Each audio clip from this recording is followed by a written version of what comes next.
a proud member of MBC Media Group. Oras sa buong kapuluan, 2 minuto na makalipas ang alas 4 ng umaga. DZRH, magandang umaga Pilipinas! Sa DZRH Radio, DZRH TV at DZRH Online. Kasama si Kuya Angelo Palmones. Magandang umaga Pilipinas!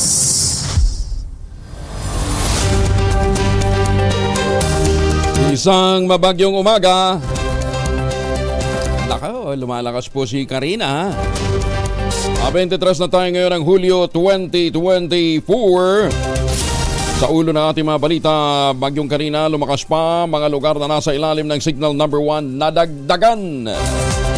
Pogoban sa Pilipinas, ipinagutos ng Pangulong BBM, mga senador nagbunyi. Pogo workers na apektado ng direktiba ng Pangulong BBM tutulungan ng Department of Labor. Senators Bongo, Bato de la Rosa, no show sa SONA. Mga aktivistang nagsunog ng EPG sa SONA, kakasuhan naman ng PNP. Army detachment sa Maguindanao, inatake ng mga miyembro ng Dawla Islamia. Isang sundalo ang patay, isa naman ang sugatan. Ngayon din po ay 160th anniversary ng kapanganakan ni Apolinario Mabini. Bagong balita, bagong impormasyon, kasama si Kuya Angelo Palmones. Magandang umaga, Pilipinas! Kasama natin ang buong radyo natin, FM Nationwide, ang ating action radio station sa Luzon, Visayas at Mindanao. 91.7 Ben FM Radio sa Cebu at 94.3 FM sa Jansan. Sa detalye ng mga balita, nadagdagan pa ang mga lugar na nasa ilalim ngayon ng signal number 1. Makaraang lumakas pa ang bagyong Karina. Huli itong namataan sa layong 375 kilometro, 375 kilometers. Hilagang silangan ng Tuguegarao City sa Cagayan. Ito ay may lakas na hangin umabot ng 130 kilometro bawat oras malapit sa gitna, habang kumikilos ng northwestward sa bilis na 15 kilometro bawat oras sa Philippine Sea. Ang mga lugar na nasa ilalim ngayon ng signal number 1 ay ang mga sumusunod: Batanes, Babuyan Island, eastern portion ng Isabela, northern portion ng Apayao, northern portion ng Ilocos Norte, northern portion ng Aurora, Pulilio Island, Calaguas Island at northern portion ng Catanduanes. Samantala, hinatak naman at pinalakas pa ng Typhoon Karina ang southwest monsoon o habagat na magpapaulan sa western portion ng Luzon hanggang sa Huwebes yan. Sa pagtaya ng Pag-asa, mananatiling malayo sa kalupaan ng bagyong Karina at lalabas ito ng PAR sa pagitan ng Miyerkules ng gabi o dili kaya ay Huwebes ng umaga. Bawal na ang lahat ng Philippine offshore gaming operators sa bansa. Itong inanunsyo ng Pangulong Ferdinand Bongbong Marcos Jr. sa kanyang ikatlong State of the Nation address kahapon. Ayon sa Pangulo, simula sa araw ng SONA, epektibo na ang pagbabawal sa Pogo at magsisimula na ang pagsuyod sa mga operasyon ito. Iginiit ng Pangulong Marcos, dapat matigil na ang kawalang-galang ng mga Pogo sa sistema at batas ng bansa. Kaugnay nito, binigyan ng direktiba ng Pangulo ang PAGCOR na tuluyan ng itigil ang operasyon sa katapusan ng taon, habang ang Department of Labor and Employment o DOLE ang aalalay naman sa mga apektadong manggagawa. Naririnig po namin ang malakas na sigaw ng taong bayan laban sa mga Pogo.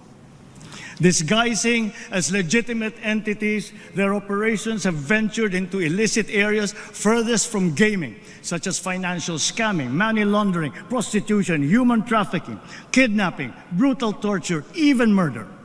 The grave abuse and disrespect to our system of laws must stop. Kailangan nang itigil ang panggulo nito sa ating lipunan at paglalapastangan sa ating bansa.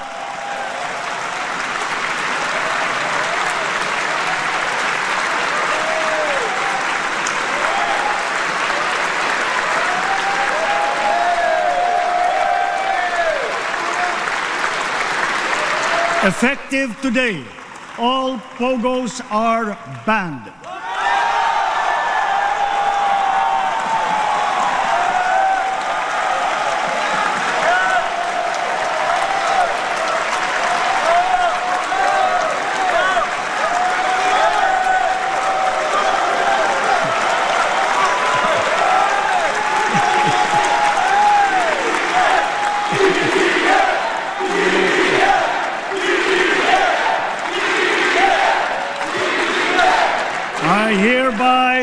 I hereby instruct PAGCOR to wind down and cease the operation of POGOs by the end of the year. The DOLE, in coordination with our economic managers, shall use the time between now and then to find new jobs for our countrymen who will be displaced.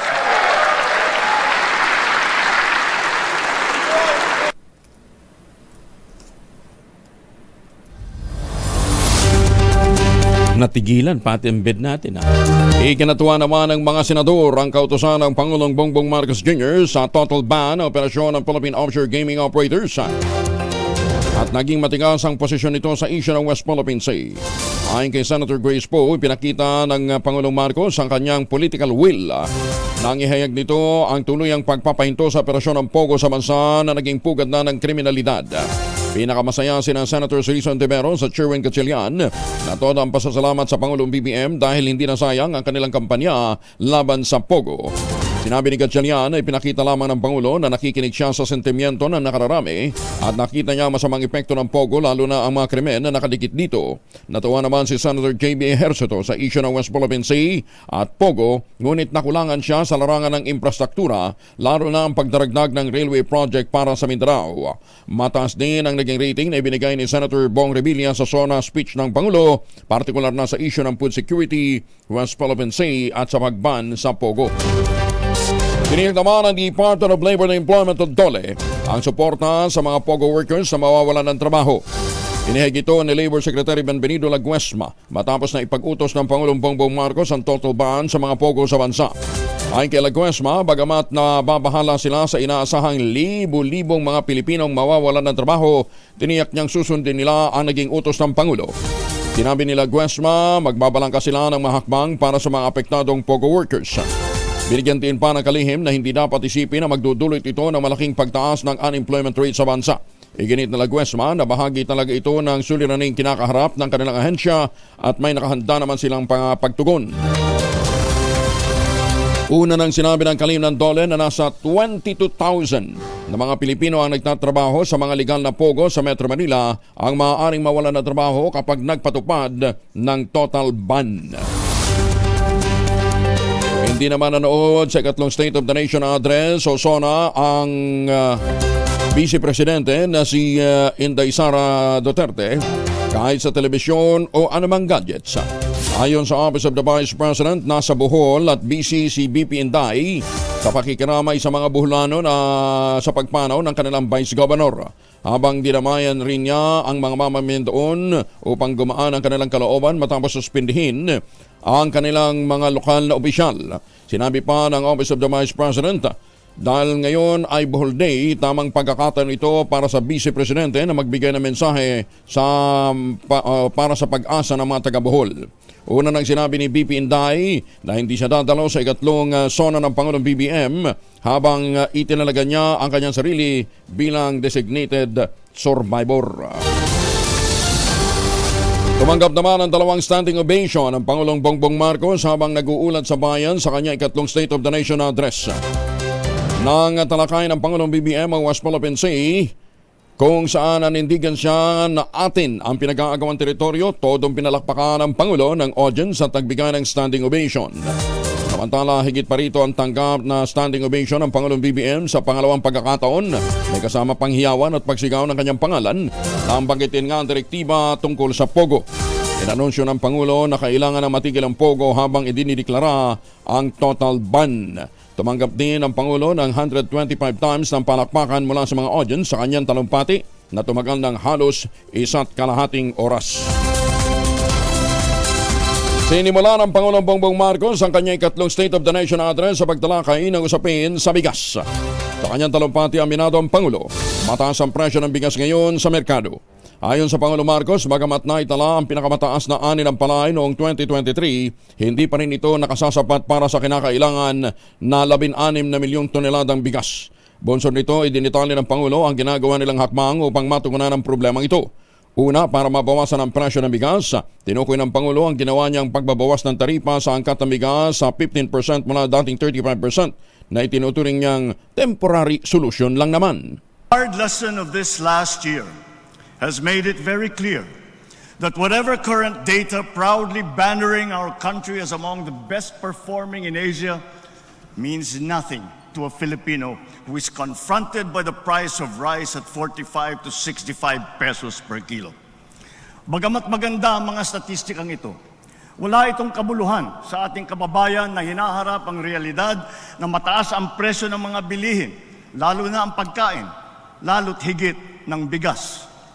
Totoo, puwersa ng merkado sa ating bansa at maging sa buong daigdig ang siyang nagdidikta ng presyo. Kaugnay pa nito, plano ng Pangulo na gawin na ring permanente ang Kaliwa Centers dahil sa nakatutulungan niya ito sa publiko sa panahong mataas ang presyo ng bilihin. Binigyan ng perfect na 10 na grado ni House Speaker Martin Romualdez ang Pangulong Bongbong Marcos sa kanyang ikatlong State of the Nation address sa Osona kahapon. Ayon kay Speaker Romualdez, dahil ito sa matatag na pamumuno at pagpapatupad ng Pangulo ng kanyang mga ipinangako noong ikalawang SONA. Partikular na dito ang pagpapatatag at pagpapaunlad sa ating ekonomiya. Sinabi pa ni Romualdez, bagamat may room for improvement, hindi naman niya makakaila ang resulta ng pagsusumikap ng presidente. 99.9% naman ang binigay na grado ni Senator Lito Lapid sa State of the Nation address ng Pangulong Bongbong Marcos. Ayon sa Senador, nagpapakita ang SONA ng Pangulong BBM ng napakaraming pansinin na kailangan tugunan ng ating pamahalaan para sa mga Pilipino. Ang tama ng humarap na ang Senado sa mga hamong maisabatas ang kinakailangang polisiya upang mapagtagumpayan ang paglilingkod sa bansa. 3 beses na nakatanggap ng stand innovation ang Pangulo mula sa mga dumalo sa naturang SONA. Tulad naman ni Vice President Sara Duterte Carpio, hindi nakadalo sina Senators Bongo at Bato de la Rosa sa ikatlong State of the Nation address ng Pangulong Bongbong Marcos Jr. Sa kanyang FB Live, sinabi ni Go na kumuha siya ng stress test na sinusuri na ang cardiac health ng isang pasyente upang malaman kung siya ay physically fit na maglibot sa bansa upang patuloy na magserbisyo sa mga Pilipino sa muli niyang pagsabak sa eleksyon sa 2025. Bukod dito, sinabi ni Go na marami namang dumalo sa SONA ng Pangulo at ayaw na niyang makipagsiksikan pa. Ayon pa sa Senador, sinusuportahan niya mga programa at mga plano ng Administrasyong Marcos, ngunit mas gusto niyang bantayan ang resulta na dapat pakinabangan ng mahihirap na mga mamamayan. Pinasalamatan din ni Mr. Malasakit ang Pangulong BBM sa kanyang commitment na palawakin o dagdagan pa ang Super Health Center sa bansa sa mga susunod na taon. Iginiit ni Senator Go, isa ito sa matagal niyang ipinaglabang mapondohan para mailapit ang mga pangunahing serbisyong medikal sa mga mahihirap at mga naninirahan sa mga liblib at malalayong lugar sa bansa. Magandang umaga, Pilipinas! Uy, teka muna. Ano to? Birthday. Birthday pala ngayon ni Dr. Mark Mendoza, Dr. Julie Ann Mendoza. Mga anak ito ni Mayor Sene Mendoza, dyan po sa Talisay, Batangas. Happy birthday! Magandang umaga, Pilipinas! 16 na minuto na makalipas ang alas 4 ng paalala ng umaga. Paalala nga pala natin, ano ha? Nagmamadali kasi. Ang paalala ho natin, 1 linggo na lamang ang natitira bago ang huling araw ng deadline ng pagsusumite ng inyong final entries para po sa Pagcor Photo Contest 2024. Yan po ay sa July 31. Ilang araw na lang. More than 1 week pa naman pala. Ayan ha. Ang tema nga po ay harvest time, pagsaludo, pagkilala, pagpaparangal sa mga manggagawa sa bukid, sa mga magsasaka, sa mga mangingisda at pati na sa horticulture industry. Ano ha? Ang mga interesadong mga amateur and mga professional photographers, meron pong hanggang alas 10 ng gabi para isumite ang inyong mga entries para po sa Pagcor Photo Contest 2024. Ayan ha. Ay kay Pagcor Chair Al Tenco, iniimbitahan ang lahat na magsumite ng kanilang mga entry. I-upload lamang po ang website ng Pagcor at isumite ang mga entries bago ang deadline sa July 31. Naglaan ng Pagcor ng 2.23 million pesos cash prize para sa mga mananalo sa 3 kategorya. Sa conventional category, 8 mananalo tatanggap ng tig 100,000 pesos. Sa mobile at drone categories naman, tatanggap ng tig 50,000 pesos ang 8 mga mapipiling winners. Kaya ano pang iniintay nyo? Padala nyo na ang inyo pong mga entries. Magandang umaga, Pilipinas! Uy, si Dingdong Dantes. Dedma sa mga parinig ni Willie Rebillame. Bakit kaya? Alamin natin mula kay Morley Alino. Morley, good morning. Gising na ang showbiz! Rampa na! Pilipinas! 1 week na ang nakakaraan pero deadma lang si Dingdong Dantes sa mga naging parinig ni Willie Revillame. Although hindi tinukoy pero obvious na sinasabing ang Family Feud ay franchise program lang at hindi tulad ng kanyang Will to Win ay original. Ginawa ang nasabing show umano para sa mga Pinoy. Nagparinig si Willie matapos ilang paso sa ratings ang pilot episode ng Will to Win, ang bago niyang programa sa TV5. Nagmistulang palaka, palaka sa tag-ulan si Willie. Nga, kokak ng kokak. Pero kahit anong kanyang kokak, hindi siya pinansin ni Dingdong.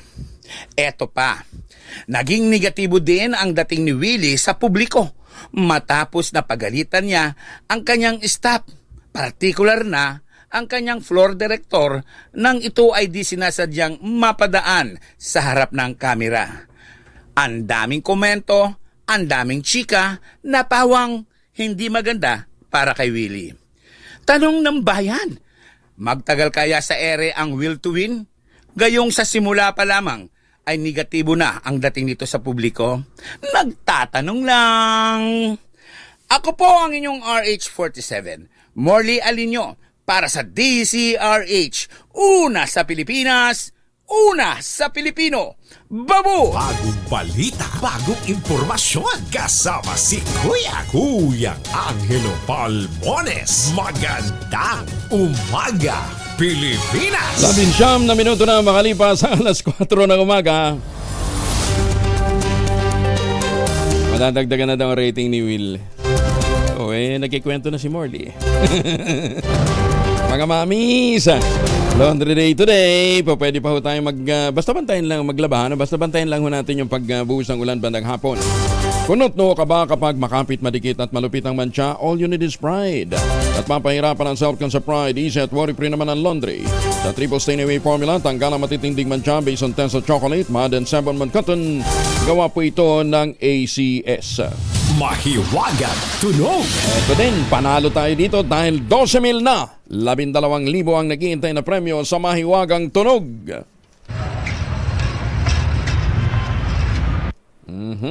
Ano ang ating mahiwagang tunog? Basta sabi ko sa inyo, parehong part yan ng bitikleta. Ayan, bisikleta, hindi bitikleta. Basta sabi ko sa inyo, bago nyo gamitin ang bike, ginagawa ito. Ayan. Basta ang inyong sagot, ipadalahon ninyo ang inyong masagot. Sasakay. Natural, sasakay ka sa bike. Pero, di ba? Bago ka sumakay. Ayan, ang inyong masagot, ipapadala po ninyo sa 0919-282-6485. Sundin ang tamang format ng pagte-text sa empty space, name / other / contact number / at ang inyong sagot. Isang beses lamang po maaaring mag-text sa ating text line gamit ang inyong mobile number at para ho doon sa mga sasali sa atin online, kinakailangang meron po kayong sharer badge. O i-share nyo muna yung ating programa bago po kayo magpadala ng entry. Ayan, marami-raming bigas mabibili ng 12,000.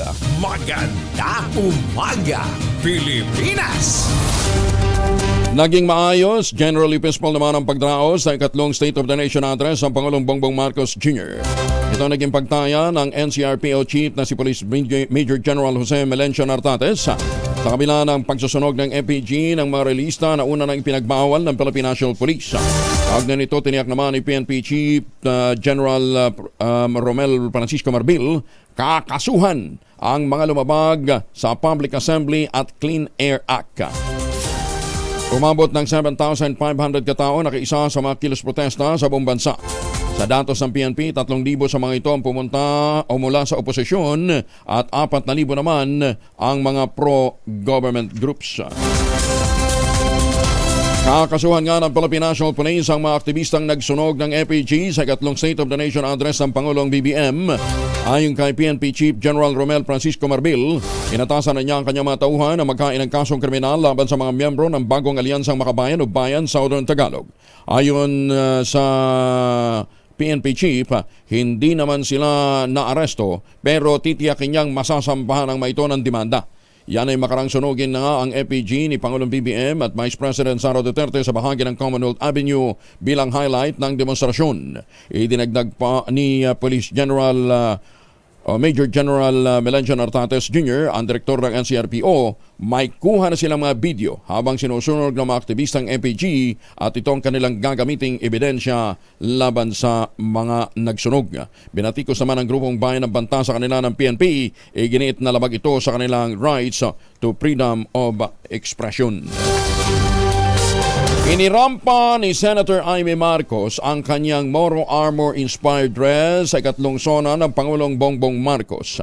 Nang tanungin kung anong dahilan kung bakit ganito ang kanyang kasuotan, sinabi ng presidential sister na marami kasing mapusok ka. Kasama ni Senator Marcos na dumating sa batasang pambansa ang kanyang anak na sina Borgie at Michael Manotok at ang daughter-in-law na si Karina Manglapusa. Pero bago magtungo sa batasan, pinangunahan ng senadora ang pagdarasal sa pagbubukas ng sesyon sa Senado. Suot doon ni Senator Marcos ang berdeng Pilipiniana na hango mula sa painting na Planting Rice ni Fernando Amarsolo. Bordado ang nangingibabaw na kasuotan ng mababatas ng beads na malabigas ang disenyo habang suot din niya ang headdress na palay. Ayon kay Senator Marcos, maingat na ipinenta ang sleeves ng kanyang Pilipiniana para ipakita ang imahe ng gapas at ani na bilang pagbibigay pugay at pagkilala sa mga magsasakang Pilipino. Matatandaan isa si Senator Marcos sa mga mababatas na nagsusulong ng kapakanan at hinaing ng mga magsasaka kahit paminsay taliwas ito sa polisiya ng Pangulong BBM tulad na lamang ng 15% na tapyas taripa sa imported na bigas. Pangulong BBM pinatunayan na siya ay isang nakikinig na Pangulo sa pagban sa Pogo ayon sa mga senador. Detalye na balita mula kay Raymond Paz, RH28. Raymond, good morning. Pinatunayan ni Pangulong Bongbong Marcos na siya isang Pangulong nakikinig sa hining at problemang kinakaharap ng ating mga kababayan. Ito ang paniniwala ng mga senador kasunod ng pagtugon sa problema sa food production, West Philippine Sea at higit sa lahat ang pagban sa Pogo.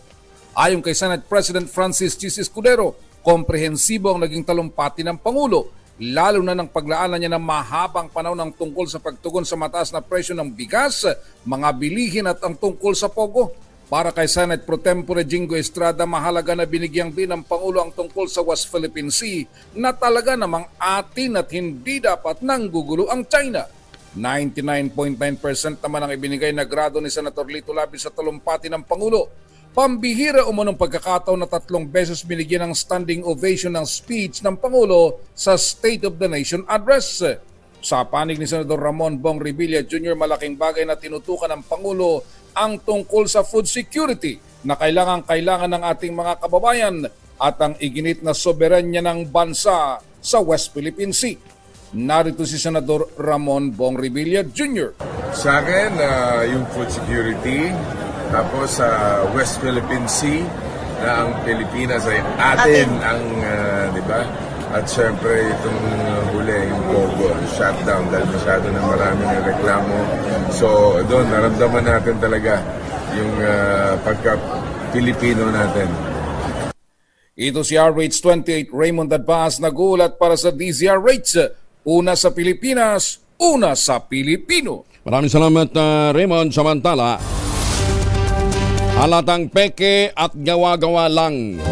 Ito naman ang buwelta ni National Defense Secretary Gilbert Chodoro kaugnay ng peking video na ipinakalat sa isang convention sa Amerika kung saan nakikitang nagsasyabu umano ang Pangulong BBM.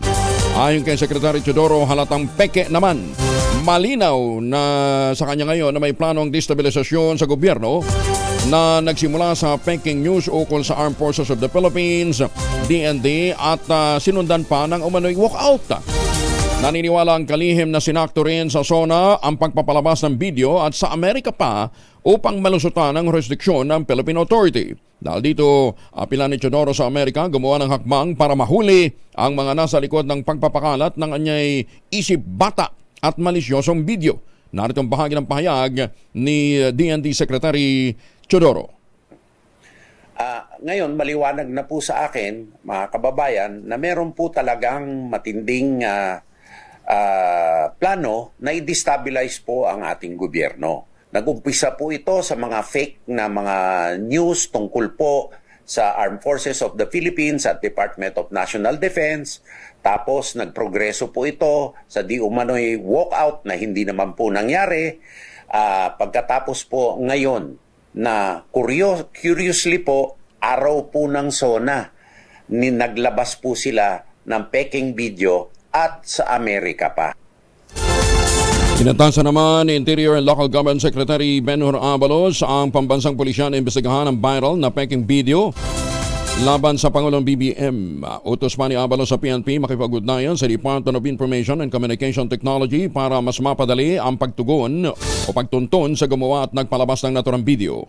Sa naturang video, pinapakita na tila isang kahawig ng Pangulo ang gumagamit umano ng illegal drugs.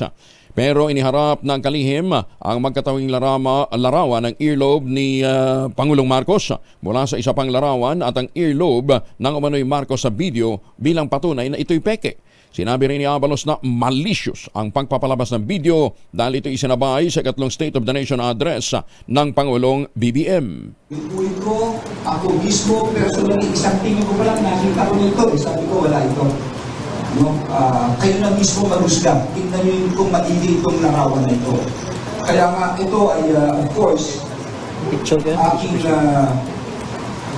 I'm requesting, no? I'm asking our Chief PNP, General Marbir, together with the General Bakay and of course General Cariaga, to immediately create a task force to probe this issue. No? Talagang imbestigahan nila maigi ito. Probably, tawagan nila also with the ICT. Anong findings dito, no? Malaman ka agad ng ating publiko. Sa tagal na kakilala ng ating Pangulo, ako'y naniniwala, no? Ako'y nagsasabi that he does not indulge in this kind of activities. Yun lang po ang aking masasabi sa issue ito. At itong larawan na ito, tingnan yung maigi, maging makaluri tayo, huwag tayo basta-basta maniniwala sa nangyayari ngayon. Magandang umaga, Pilipinas! Alas 4:30, mga misis, amoy araw ba si Mister pag-uwi galing ng trabaho? Abay dahil yan sa germs sa katawan nila para labanan ng amoy araw at amoy pawis, gumamit ang Shield Bath Soap regularly. Unbeatable ang Shield sa paglaban sa germs versus another brand may shea butter. Pampalambot ang kutis sa presyong abot kaya $12.50 SRP. Kaya naman pala ito'y recommended ng Philippine Nurses Association. Kaya mga misis, I challenge you. Subukan ang Shield Bath Soap, galit sa sakit, may malasakit, sulit na sulit. UPAPRO muling naninindigan na manatili ang dedikasyon ng Marcos Administration sa implementasyon ng Bangsamoro Peace Process. Detalye ng balita mula kay Jun Di Makutak, Aris 19. Assalamualaikum, Jun. Alaikum kayang Angel. Mananatili umano ang dedikasyon ng Administrasyong Marcos sa pagpapatuloy ng mga implementasyon ng Bangsamoro Peace Process. Ito ang naging pahayag ni OPAPRO Secretary Carlito Galvez bilang update sa peace initiatives ng Administrasyong Marcos. Batid umano ng lahat kung gaano ang pagpapahalaga ng Pangulong Marcos sa kasalukuyang peace agreements sa Bangsamoro. Ayon pa rin kay Galvez, committed din umano ang Pangulong Marcos na masigurong maging mapayapa at patas ang regional election sa Bangsamoro Region.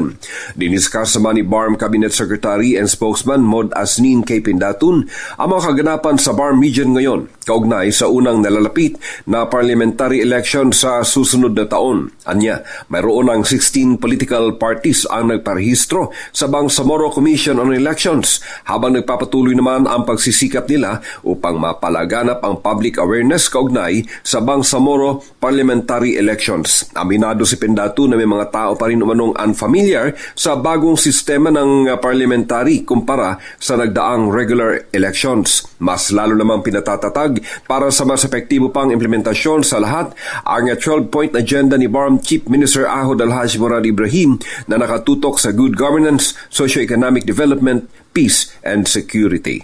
Mula sa kaunahan sa Pilipinas, ako si RH19, June Di Makutak mula sa Mindanao. Una sa Pilipinas, una sa Pilipino. Sokran June, patay naman ang isang sundalo habang sugatan ng isa pa matapos na umatake ang ilang miyembro ng teroristang grupong Dawla Islamiyah sa Army Detachment sa Sharif Saidona, Mustafa, Maguindanao del Sur. Kinilala ang nasawing sundalo na si Private First Class Rosendo Ganaban ng 99th Infantry Battalion ng Philippine Army matapos tadtarin ang bala ng baril habang nadala pa sa ospital at ngayon nagpapagaling ng kanyang kasama. Batay sa report, nagpapahinga sa detachment ang mga biktima nang biglang dumating ang may 20 miyembro ng Dawla Islamiyah at nagpaulan ng mga bala dahilan upang gumanti sila ng putok. Umalis lang sa lugar ang mga terorista na sa pangunguna ni Ben Harissa Salamat alias Nakan matapos tamaan din ang bala ang tatlo nitong mga kasamahan. Ay, magandang umaga sa mga suki natin dyan sa Estados Unidos. Magandang umaga ho sa ating mga tagapakinig dyan ho sa Las Vegas, Nevada. At saka sa mga suki natin dyan sa California. At syempre, ang lagi nakatutok ho sa atin ang Midnight Singers dyan po sa San Diego, California. Sina Ma'am Loy, Sir June, Tita Cora. Ay, magaling na ba si Boss Manny? Si Ma'am Loida at saka si June. June, si Art. Ingat po kayo, ha? Tinawag ng Pangulong Bongbong Marcos na genuine statesmanship ang pag-atras ni US President Joe Biden sa 2024 presidential elections. Ayon sa Pangulo, hangad niya ang makabubuti para sa nalalawing panahon ng termino ni President Biden at ng kanyang kakaharapin pa. Nagpasalamat din ang Presidente sa suporta ni Biden sa Pilipinas sa oras ng kagipitan. Matatandang umatras bilang nominee ng Democratic Party si Biden at inendorso na magiging kapalit niya sa kandidatura si Vice President Kamala Harris. Binuksan na rin kahapon ang ikatlo at huling regular session ng 19th Congress. Kasabay ito ng ikatlong State of the Nation address ng Pangulo. Sa Kamara ay pinagmalaki ni House Speaker Martin Romualdez ang legislative accomplishment ng kapulungan. Partikular na rito ang panukala para sa food security, climate change, social protection, tourism, public health, public order at safety. Pati na rin ang pag-aproba sa 17 priority measures na binanggit ng Pangulong Marcos sa kanyang SONA noong nakaraang taon. Samantala, sa pagbubukas naman ng ikatlong sesyon ng 19th Congress sa Senado, binigyan din ni Senate President Jesus Escudero ang pigbibigay ng prioridad sa mga panukalang batas na hindi magpapahirap kundi magpapaangat sa buhay ng mga Pilipino. Halos 2 milyong pisong halaga naman ang pondo ibinigay ng national government sa bayan ng Matuguinao, Samar para malabanan ang malnutrisyon. Detalye ng balita mula kay Jimmy Angay-Angay, RH32, maupay nga aga Jimmy. Halos 2 milyong pisong halaga ang natanggap ng Matuguinao, Samar mula sa national government para labanan ang kaso ng malnutrisyon sa kanilang bayan. Ito ang sinabi ni Matuguinao, Samar, Mayor Aran Bulyer sa isang panayam. Ayon kay Mayor Bulyer, binigay ito sa Kilasa Multi-Sectoral Nutrition Project sa Visayas Mayor's Forum on Nutrition Governance sa Summit Hotel Tacloban. Noong una kasi nangungunang Matuguinao, Samar na may mataas na kaso ng malnutrisyon at ngayon mababawasan na ito dahil may pundo na ibinigay ng pamalaan sa dito na gagawin ng LGU Matuguinao pagkaroon ng feeding program sa mga bata at mga programa para sa mga buntis para makontrol ang pagtaas ng kaso ng malnutrisyon. Mula dito sa DYB Lacson Radyo Tacloban, ito si RH32 Jimmy Angay-Angay. Para sa DZRH, una sa Pilipinas, una sa Pilipino. Maganda umaga, Pilipinas! Dagang salamat Jimmy. 36 na makalipas ang alas 4 ng umaga. O sa mga may lakad, huwag kalimutan magbaon ng proteksyon laban sa mikrobyo. 2 formulation ng family alcohol na pwede nating pagpilian. Yung family 70% isopropyl alcohol especially prepared for clinics, hospital, pharmacies, laboratories, pero okay na okay din po yan sa mga households. Very effective sa disinfection at sterilization. Ganyan na bagsik ng family 70% isopropyl alcohol, maghapon man natin gamitin, no problem. Hindi po manunoy ang ating mga kamay dahil meron po itong moisturizer. Yun namang mabangong family rubbing compound improved alcoholone. Ayan mo yung mabangong isopropyl alcohol na gamit po ng mga masahista, mga barbero, mga doktor, mga nurse, mga komadrona for sponge bathing and other cleansing purposes. Family rubbing alcohol parang DCRH abok na sa mahabang panahon, mabibili sa namang butik at convenience stores nationwide. Family rubbing alcohol, hindi lang pampamilya, pang sports pa. Ilas protesta ng progresibong grupo sa ikatlong sona ng Pangulo, naging mapayapa naman at matiwasay sa Davao City. Detalye na balita mula kay Jun Soter mula sa Action Radio Davao. Jun, may buntag.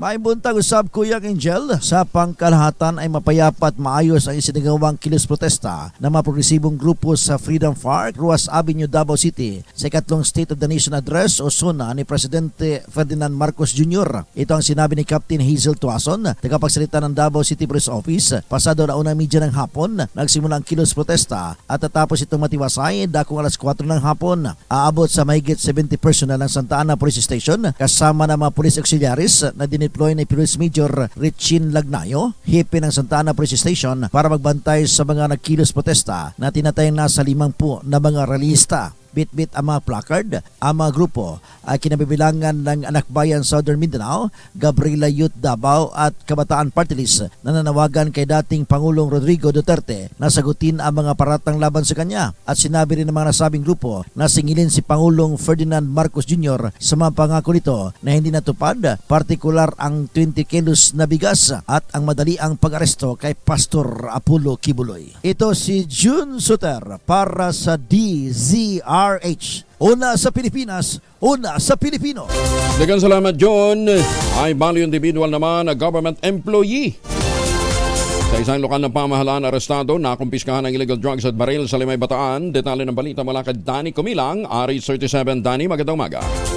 Himas-rehas ngayon sa loob ng kulungan ang isang government employee na high-value individual na nakatira ito sa tabi ng barangay hall matapos masakote ito sa ikinasang drug bypass operation sa Barrio Luz, Limay, Bataan kahapon. Sa ulat ni Limay Chief Police Major Dennis Duran, ang suspect na nasakote ng kanyang mga tauhan na pinangisiwaan ng operasyon ni Deputy Police Captain Eduardo Conchada Jr. ay kinilala ito sa alias Litoy, isang government employee na watchman ng school. Nakumpiska sa suspect ang 4 na gramo ng shabu na nagkakalaga ito sa 27,200 pesos at isang 38 caliber revolver na kargado ng bala. Sinabi ng barangay chairman sa lugar na si Chairman Oscar Peralta, matagal na raw nila itong minamanmanan. Nakikita daw nila sa CCTV ng barangay nila na iba't ibang mga tao nagpupunta sa bahay nitong suspect na matatagpuan sa likod ng barangay hall. Kaya nang maaresto ito, galit na galit si chairman na gustong sugurin ito dahil positibo ang kanilang hinala at natatanggap na sumbong sa illegal na gawain nito sa droga, na inamin din ng kalibin ng suspect na nagbebenta umano ito ng droga. Ang suspect ay maharap ngayon sa kasong paglabag sa RA 9165 Comprehensive Dangerous Drug Act at RA 10591. Ito, si RH37, Danny Kubilang para sa DCRH. Una sa Pilipinas, una sa Pilipino. Maraming salamat, Danny. May paaba kay kayungan sa ating mga kababayan dyan po sa Pampanga. Ay, at hindi na ho. Huwag kong kalimutan ng mga Pilipinong pabalik ho ng Pilipinas, ha? Magpapasalubong kayo, tangerine chocolate, imported na tsokolate. Ang tangerine chocolate po ay brand ng mga magniniyog ng mga magsasaka dyan po sa lalawigan ng Quezon. Sa tulong po ni Dr. Helen Tan, yung pong mga magagandang planting material ng kakao galing Davao, hinakot at itinanim sa ilalim po ng mga nyugan dyan po sa lalawigan ng Quezon. At ngayon ay nagpuproduce na sila ng dekalidad ng mga kakao beans para ma-process bilang tangerine chocolate. Available yan sa 0919-095-5935. May mahigit 10 variants po ang tangerine chocolate. Pwede yung i-check sa tangerinechocolate.ph at ang mga raw materials ay galing din po sa ani ng mga magsasaka. Kaya sabi nga po ni Dr. Helen Tan, tangkilikin po natin ang gawang atin. Dahil habang ginagawa natin yan, lalong lumalakas ang loob ng mga magsasaka at ganyan din ang mga MSMEs upang patuloy na mag-produce ng ating pagkain. Sabi po ni Dr. Helen Tan, tangkilikin natin ang gawang atin. Ang tangerine chocolate ay gawang local but taste and looks global. Maganda umaga, Pilipinas! Higit 40 milyong pisong halaga ng illegal drugs na samsam naman. Yan po ay sa isang linggong anti-drug operation sa Cordillera. Detalye ng balita mula kay Romy Gonzalez sa Irish 41 ay Bagdebigat. Romy. Nasamsam na mga operatiba ng Cordillera PNP ang higit 40 milyong pisong halaga ng illegal na droga sabay na pagkakatimbog ng 15 drug personalities sa isang linggong anti-drug operations. Ayon kay Police Brigadier General David Peredo Jr., Regional Director ng Police Regional Office Cordillera, kabong 47 operasyon ang naisakatuparan sa iba't ibang lugar sa Cordillera na nagresulta sa pagkakakumpiska ng 133,780 fully grown marijuana plants, 1,650 seedlings, 11,000 gramo ng tuyon daw na marijuana at 29.63 gramo ng shabu na may kabong halaga na 14,383,484 pesos. Naipatupad sa lalawigan ng Kalinga ang pinakamalaking operasyon na abot sa 14 na marijuana eradication operations, 2 bypass operation at isang checkpoint na resulta sa pagkakasamsam ng higit 35.6 na milyong pisong halaga ng illegal na droga at pagkakaaresto ng 2 street-level individual drug personalities, 6 na drug suspect ang natiklo naman sa Benguet, 4 sa Baguio City, samantalang 2 high value ang natiklo sa lalawigan ng Abra at 1 sa lalawigan ng Apayao, samantalang sinira naman ang abot sa 58,000 pisong halaga ng tanim na marijuana sa lalawigan ng Ifugao. Ito si RH41 Romy Gonzalez para sa DZRH, una sa Pilipinas, una sa Pilipino. Dasdag ni na Romy. Ay teka nga pala nananawagan po ang National Historical Commission of the Philippines. Maging bahagi na po tayo ng 160th birth anniversary ni Apolinario Mabini. Ngayong araw na ito, meron pong mga mangyayari dyan po sa Mabini Shrine sa Tanawan City, Batangas at Mabini Shrine sa PUP Santa Mesa, Maynila.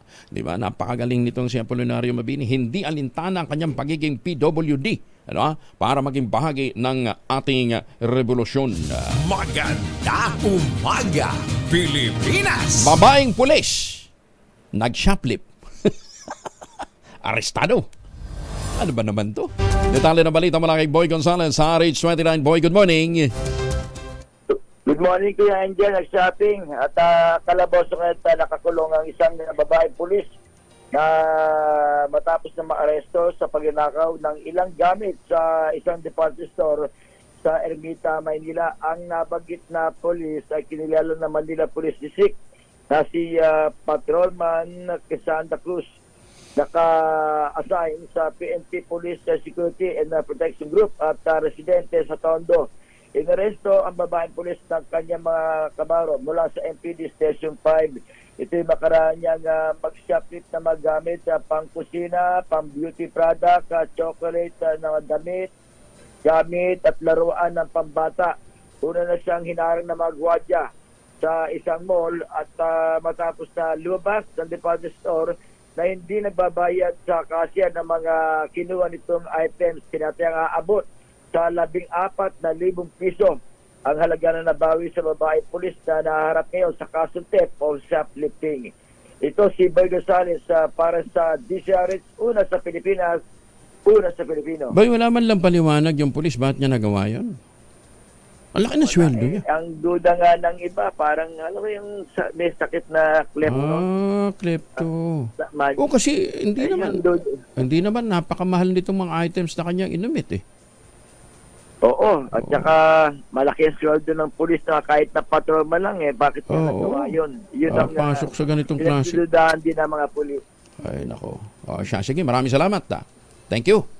Balik sa iyo, Kuya Angel. Si Boy Gonzalez dyan po sa Maynila. Samantala, Blinken at Austin nakatakdang dumalo sa 2+2 dialogue dito sa Maynila sa July 30. Alyansa ng Pilipinas at Amerika mas paiigtingin pa. Detalye na balita mula kay Karen Oyong.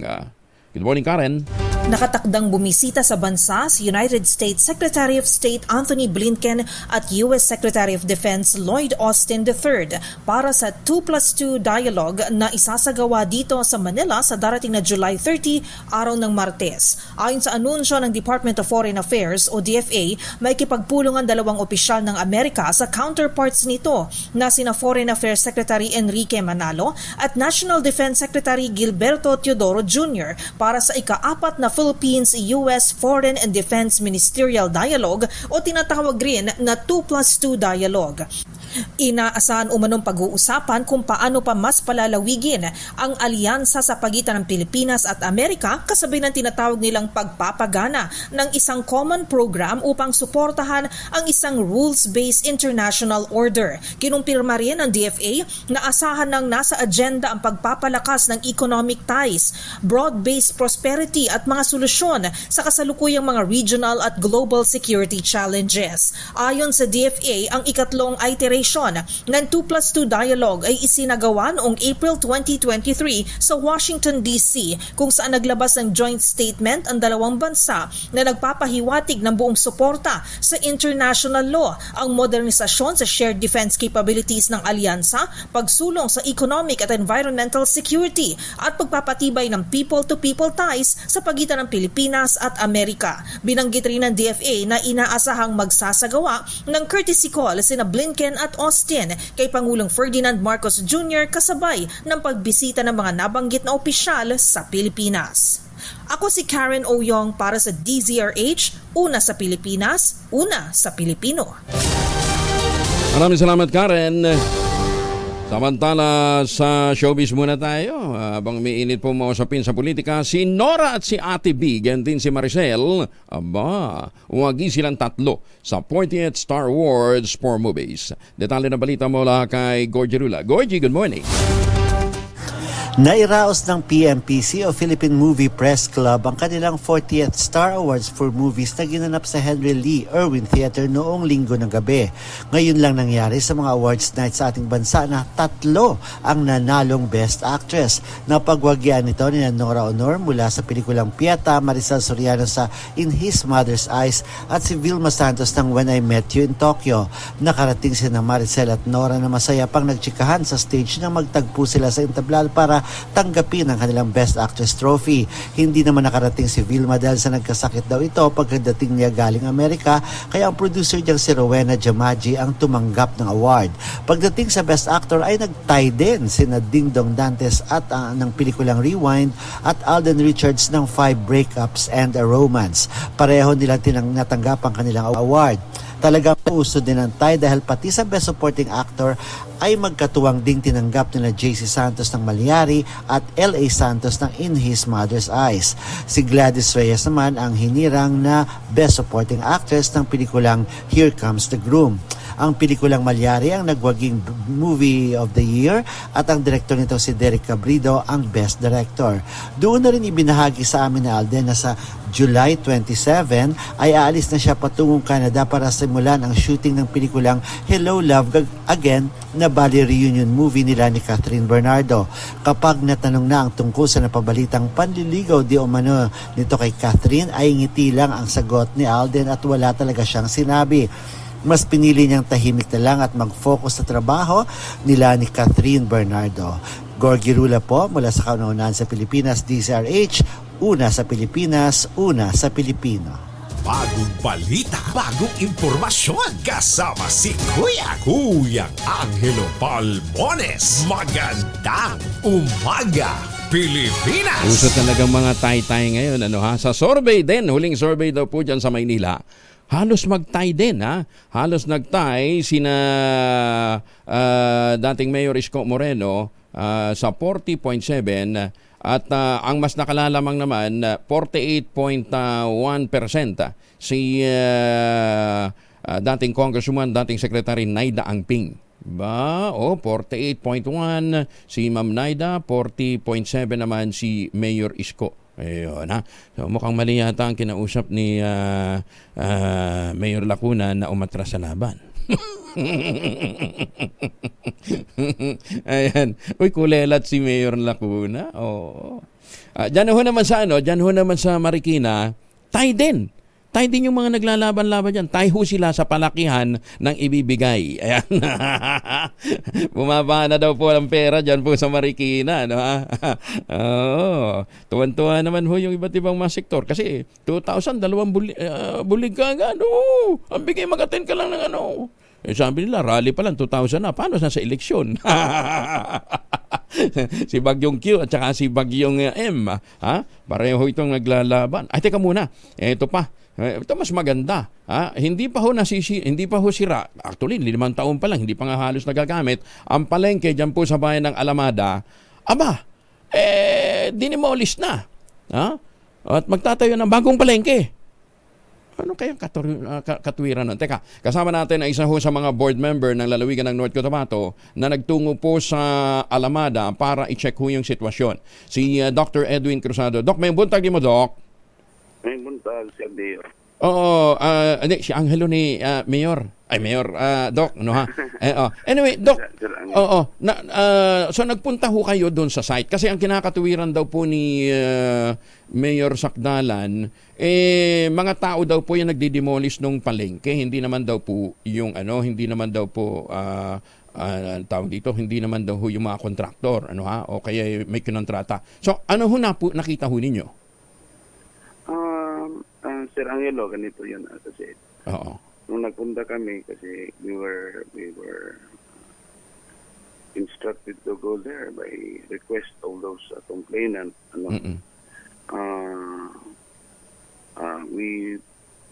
Pinasok namin yung vicinity. May mga ang nalaman namin, merong mga ibang structure na sinira ng mga may-ari din. Mga may-ari talaga sila. Mga may-ari din yun. May mga, pero may mga structure din na talagang sinira ng local government unit kasi mga concrete structures yun siya. So may mga backhoe kami nakita doon. Backhoe? Yun mga backhoe, yung mga may heavy equipment na yun din ang sumira doon sa mga concrete structures na nakatayo doon. Pero, BM, bakit kailangan sirain yung palengke na kapapatayo lang, tapos para magtayo lang ng bagong palengke? Ay, hindi ko kasi makita yung lohika. Kasi ang sabi ng mayor at siguro, yan ang mag-modernize or gagawing maganda yung palengke para sa mga kababayan ng Alamada. Gagawing mas moderno yung palengke. Mas moderno ang palengke. But ganun bang necessity for a new modernized market? Kumpleto na ba sila ng eskwelahan o iba pang mga pasilidad na dapat na maging priority? Siguro yun ang tingin ng chief executive ng bayan. Okay. Gusto niyang magpatayo ng bago para daw sa Alamada. I-modernize yung Alamada. Ganun man ang tingin niya. Sa kanya yun. Pero dahil may mga tao na nagpo-post. So nagkakaiba yung paningin nila diyan. No? Yung iba sinabi nila na sayang kasi bagong katatayo. Ang daming palang structure nitong mga Hindi, pati daw yung building ng Fire Department ng Bureau of Fire, dinimolish din. Kapapatayo lang din. Lahat doon na supposedly ipapasira talaga para to give way for the mega market na sinasabi. Wow. To the tune, tama ba? To the tune of 300 million na loan? Wala akong idea kung kano yan kasi siguro yon ang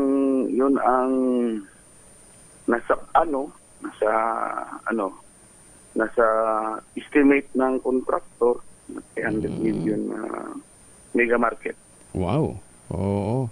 Pero ang problema yata dito, kailangan ba ng clearance mula sa COA before ka magsagawa ng ganyang klase ho ng demolition? Yan talaga ang system na dapat susundin, no? Siguro na government building. Okay. Na dapat kailangan mo talagang ipaklear yan. Sa Commission on Audit. Okay. Kung kailangan ng COA, kailangan din ba ng board resolution ng Sangguniang Bayan? Kailangan din. Talaga. Every move that local government should do should have a resolution from Sangguniang supported by the Sangguniang Bayan. Okay. So, anong mangyayari after the inspection ho ninyo, Doc?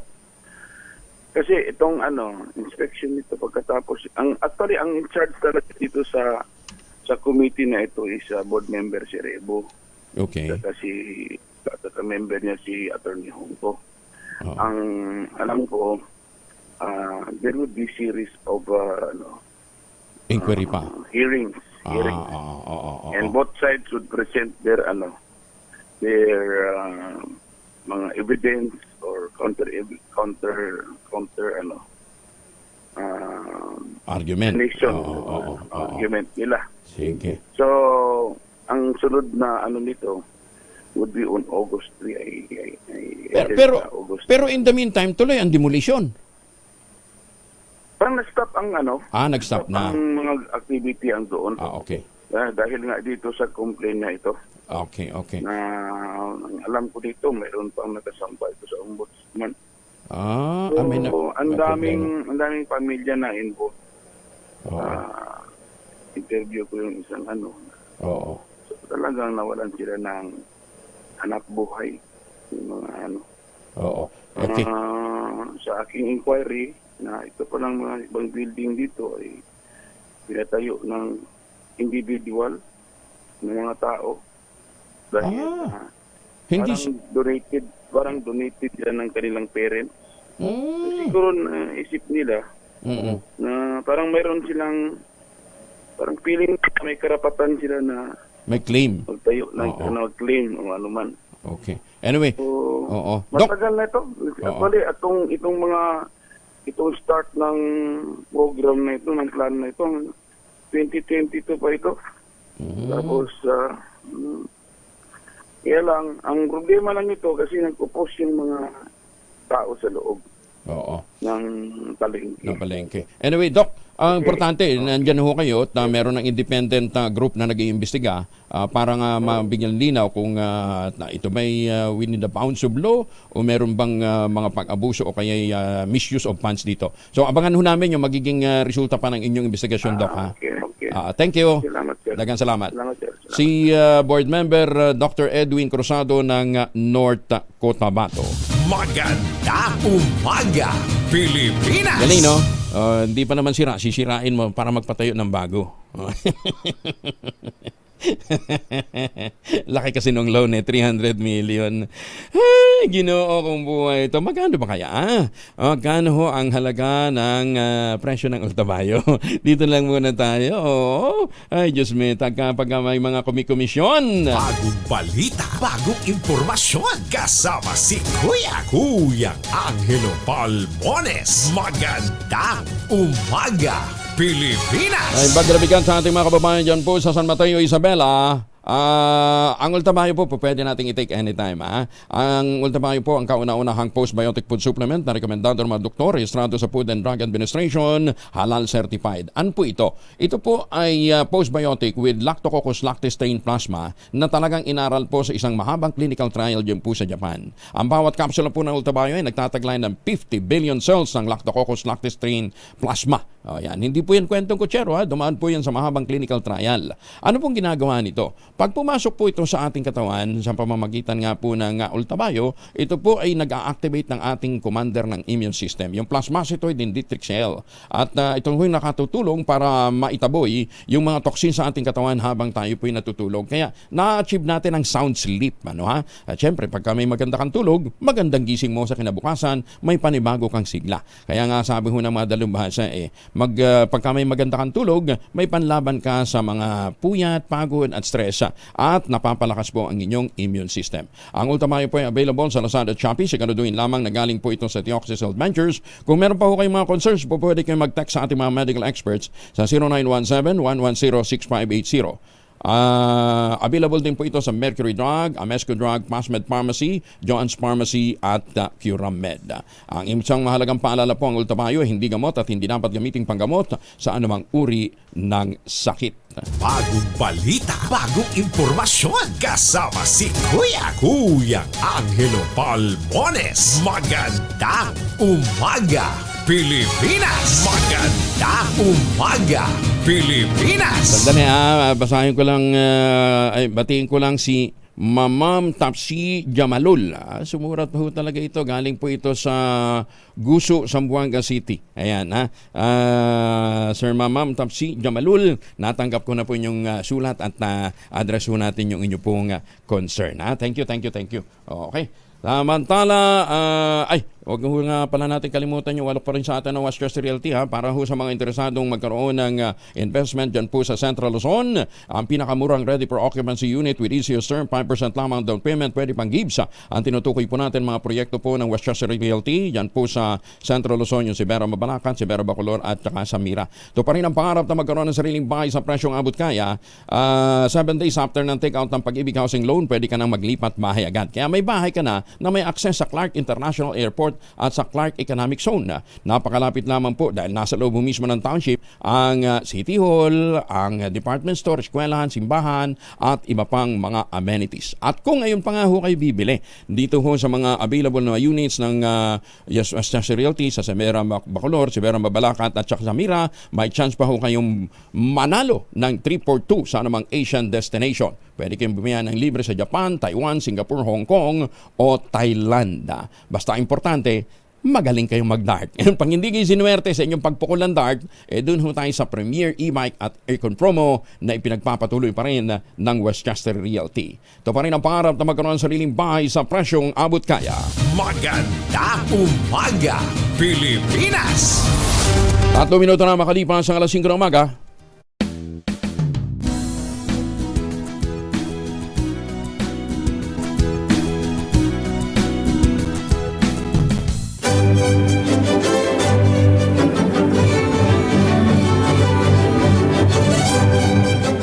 Ako po si Lisa Makuha Elizalde na nag-aanyaya sa inyong samahan kaming muli sa pagbabalik ng Art to Art alas 3:30 ng hapon dito sa DZRH Radio at DZRH News Television. Usapang sining at kultura para sa lahat tuwing araw ng linggo. Huwag kaligtaan.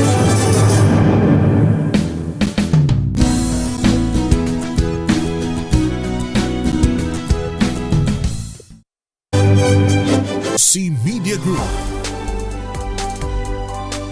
4 na minuto na makalipas ang alas 5 ng umaga. Bagong balita, bagong impormasyon. Kasama si Kuya Angelo Palmones. Magandang umaga, Pilipinas! Kasama natin ngayon si Mayor Jose Paulo Evangelista ng Kinapawan City. Batang-batang mayor po ng Kinapawan City. Pero baka gustong gayahin ng iba pang mga LGU na namumroblema sa ESF itong kanyang ginawang inisyatiba. Mula po ng, actually, impusin ngayong araw na ito, nag-soft launch sila sa pagbili ng mga baboy doon sa mga areas na medyo malapit doon sa mga lugar na tinamaan na po ng ASF. Mayor Pao, may buntag ni mo? May buntag ko. Magandang umaga po sa lahat ng tagapakinig po. Magandang araw po sa ating lahat. Alam nyo, revolutionary itong approach na ginawa nyo. Wala pa ako narinig na gumawa ng ganitong strategy. Saan nyo dadalhin yung bibilhin mga baboy, Mayor Pao?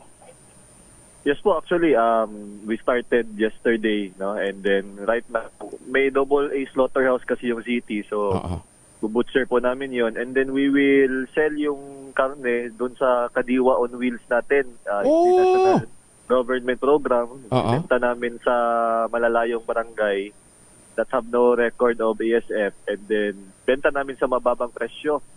Kasi ngayon dito sa Kinapawan po, 300 pesos per kilo, maybe we can sell it at 260 to 270 per kilo, so 30 to 40 pesos lower than the market price. And then po yung profit na makukuha namin, yun po ibabayad namin na compensation dun sa mga hogs na na-depopulate natin. It will be very sustainable. Hindi na po magka-cash out yung city. Initial funding lang po yung pinasok namin, more or less na sa mga 3.7 million. Okay. But we expect the money to roll kasi pagbayad namin, pagbili namin ng baboy, ikakatay namin agad, bebenta namin agad. So, iikot lang po yung pera. It's very sustainable. And we're able to control the market kasi ang bilihan ng live weight ngayon nasa 120 na lang, 110. So, bibilhin namin ng 140 pesos per kilo to 150. At least hindi po malulugi yung mga hog raisers natin. Correct. 120? 120 na lang ang presyo dyan? 120 na lang because of the outbreak na sa probinsya. So, we want to give justice doon sa mga nag-aalaga ng baboy. Kawawa naman. Nag-aalaga sila to pay for the tuition of their children. Tapos ngayon, malulugi sila dahil sa market volatility. So, we were raising it to 140, 150. Then, at the same time, makaka-offer pa kami ng murang karne sa publiko. So, and then, tsaka at the same time, makakaipon kayo ng pondo para i-compensate naman yung mga na-depopulate, yung nauna ng mga tinamaan. Correct. Galing. Ano po yun? Dati 2 birds with 1 stone lang. Ito 3 birds with 1 stone. Correct, oo. Ang galing, ha? The LGU can actually do that kasi we have corporate powers under the local government code. Madali lang pong gawin. No? We don't need any special ordinance or whichever. We can do it using our emergency powers. So, wala pong legal na balakid. When we fully implement, we expect po madami pong hog raisers na masisihan sa gagawin natin. May ano ba kayo? May survey kayo? May inventory? Gaano karami ang magbababoy dyan po sa Kidapawan City? We're still collating it po. No? Actually, we already have an initial profile kasi ang problema po, baka yung taga-ibang munisipyo, papasok nila dito yung baboy. Mahirap na, oo.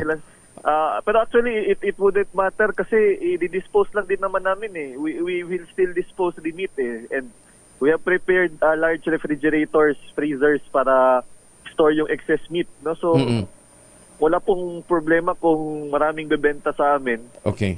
We'll just roll the money. But as to the question po, hindi pa namin ma-determine with finality. Okay. But we're currently doing the profiling. Ilang baboy per vendor per hog raiser ang bibilhin? Right now po naka-ceiling pa kami ng 5 na 5 per vendor kasi small backyard hog raisers lang po muna yung i-cover namin. But eventually po, pag na-perfect na namin yung system, we might increase it to 10 and then eventually to 20. So yung phase 3 namin nasa 20 na po. Anong criteria? Anong kailangang sundin ng hog raiser before they can send their hog? Kailangan po may negative blood test, no? So meaning ang blood test 1 day lang naman. Okay. And then free siya from signs and symptoms ng ASF kasi mahirap naman kung yun po yung source ng outbreak, yung buy and sell namin. And then dapat residente po siya ng Kidapawan. Okay. At saka nakapag-coordinate po siya sa aming barangay animal health worker tsaka sa city veterinarian namin. So, yun lang po yung 4. Actually, tsaka residente ng Kidapawan yung may-ari. Mayor, medyo may kamahalan yung blood test. Who will take care of the blood testing? Ano po, free po. Wow. Regional office po. We already coordinated with them. So, libre po lahat. Kami na po sasagot sa transportation and everything of the blood samples. And then within the day, we're able to get it. No? So, kung negative, automatic, kukunin na po namin agad sa farm nila. Kami po kukuha. You don't have to transport it. Na kami pong kukuha sa sa mga piggeries po nila. But in the meantime, there should be an increase dun sa biosafety protocols. Definitely po, no? Definitely. So, at least yung mga hog raisers po, makaka-focus sila sa pag-secure. Hindi na po yung... Kasi ngayon, ang iniisip nila, they have to dispose. Sa totoo lang. Oo, sa totoo lang, Mayor. Kaya yung iba... Papanik eh. Tsaka yung iba, talagang itinatago. Sa halip na i-disclose, itinatago. Yung iba, pagka namatay nga, pinapaalod sa ilog. Mabuti nga, hindi ganyan ang practice sa Kidapawan.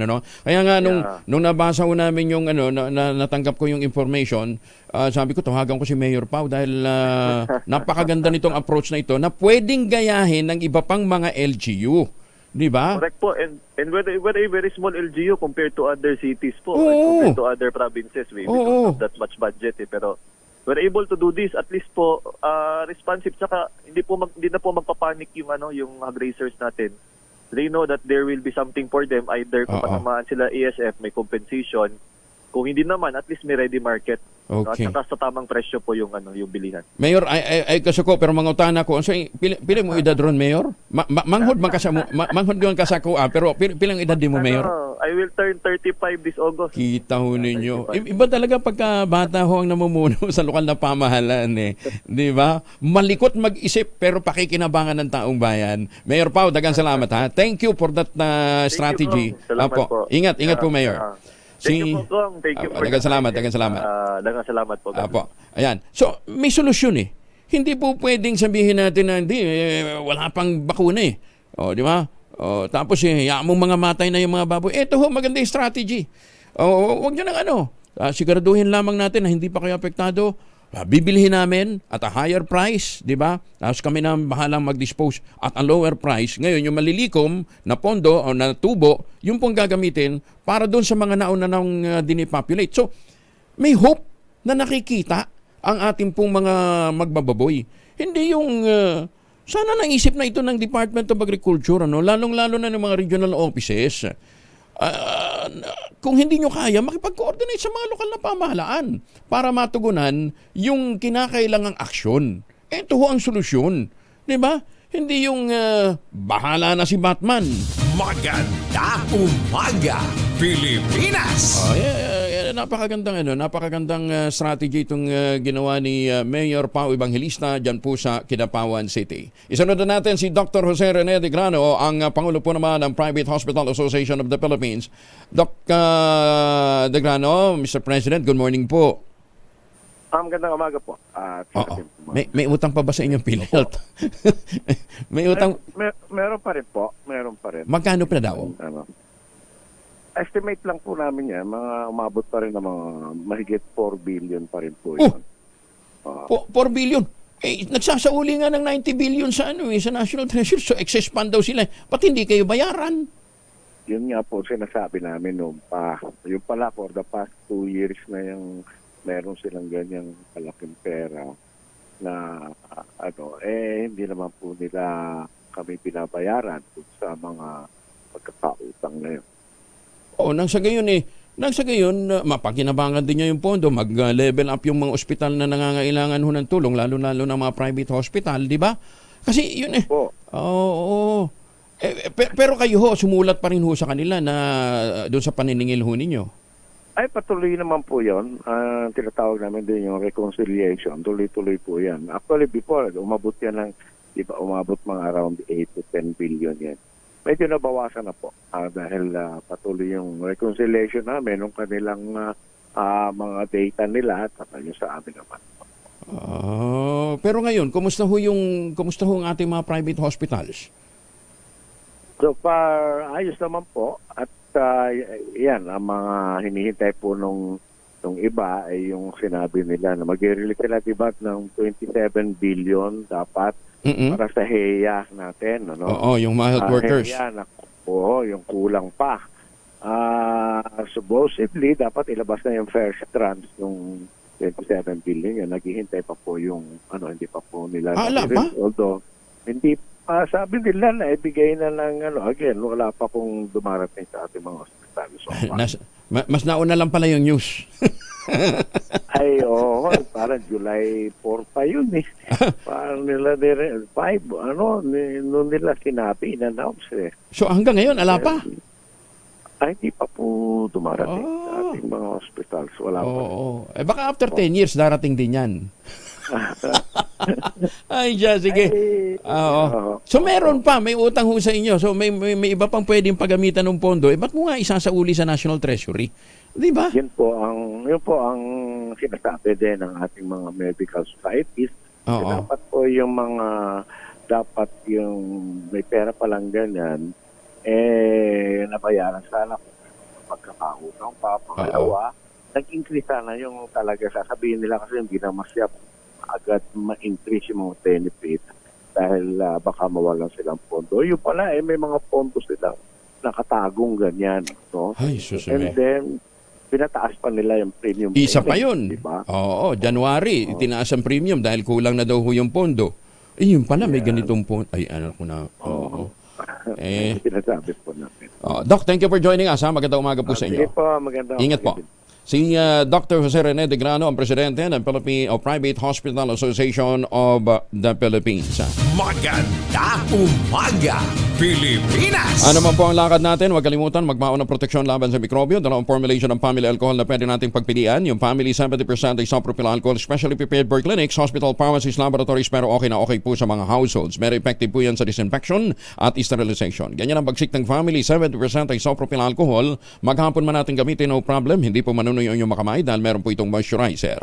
Yung namang mabangong family rubbing compound improved cologne, yun po yung mabangong isopropyl alcohol na ginagamit po ng mga masahista, mga barbero, mga doktor, mga nurse, mga komadrona for sponge bathing and other cleansing purposes. Family rubbing alcohol parang DCRH, subok na sa mahabang panahon, mabibili sa mga butik at convenience stores nationwide. Family rubbing alcohol hindi lang pampamilya, pang sports pa. Maganda umaga, Pilipinas! 5:17. Umaga, Pilipinas! Si Grace Castañeda ng Pag-asa kasama na natin. Ma'am Grace, kumusta na si Karina? Magandang umaga po sa ating lahat. Update nga dito sa monitor natin na si Bagyong Karina na panatili pa rin po nito yung lakas nito habang binabaybay pa rin yung karagatan at huli itong namataan sa layong 380 kilometers east of Apari, Cagayan. Taglay po nito yung lakas ng hangin na 130 kilometers per hour malapit sa sentro at bugso ng hangin na umaabot sa 160 kilometers per hour. Ito ay kumikilos pahilaga-hilagang kanluran sa bilis na 10 kilometers per hour at sa kasalukuyan po ang wind signal natin ay nakataas pa rin sa Batanes, Babuyan Islands, northern at eastern portion ng mainland Cagayan, eastern portion ng Isabela, northern portions ng Apayao, Ilocos Norte at ng Aurora, sa bahagi ng Polillo Islands, Calaguas Islands, maging sa northern portion ng Catanduanes, kung saan yung mga areas na nabanggit po natin makakaranas ng mga malalakas na hangin na maaring magdulot pa rin po ng damages, lalo-lalo na sa mga structures na gawa sa light materials. At bukod nga po dito sa areas na meron tayong nakataas na wind signal, ay dulot naman po ng habagat na ine-enhance ni Bagyong Karina ay makakaranas din po ng bugso ng mga malalakas na hangin ngayong araw ang bahagi ng Ilocos Region, Abra, Benguet, Nueva Vizcaya, Quirino, Zambales, Bataan, Aurora, maging ang Metro Manila, Calabarzon, Mimaropa, Bicol Region, Visayas, Zamboanga Peninsula, Northern Mindanao, maging ang bahagi din po ng Davao Region. Samantala, sa mga pagulan naman po na dulot ni Bagyong Karina ngayong araw, makakaranas po ng mga malalakas na pagulan ang Batanes, Babuyan Islands, Ilocos Provinces, La Union, Abra, Benguet, Apayao at maging ang bahagi din po ng Cagayan. At bukod po dito sa areas kung saan magdudulot ng mga malalakas na pagulan si Bagyong Karina, ang enhanced habagat po natin magdudulot din ng mga malalakas na pagulan ngayong araw sa bahagi po na or sa western portion po ng Luzon, kasama na dyan ng Metro Manila. So patuloy pong pag-iingat para sa ating mga kababayan sa banta ng mga pagbaha at pagguho ng lupa. At ayon nga po dito sa ating latest forecast track analysis, si Bagyong Karina ay patuloy pong kikilos pa northwestward ngayong araw at bukas naman po ito ay kikilos na pahilagang kanluran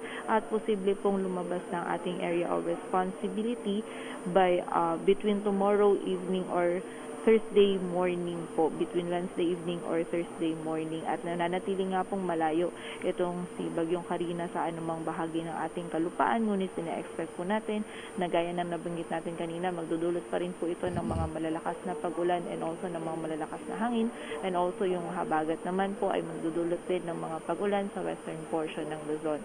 At bukod nga po dito, meron din po tayong nakataas na gale warning na dulot mo ni Bagyong Karina sa Batanes at Babuyan Islands, kung saan hindi po natin pinapayagang pumalaot yung mga kababayan natin mangingisda, pati na rin yung may mga maliliit na sasakyang pandagat, and also magiging katamtaman din po hanggang sa maalon yung lagay ng ating karagatan sa northern at eastern seaboards ng Northern Luzon, maging sa eastern seaboards ng Central at Southern Luzon at sa western seaboards din po ng Central at Southern Luzon, kung saan pag-iingat po para sa mga kababayan natin na maglalayag sa areas na yan.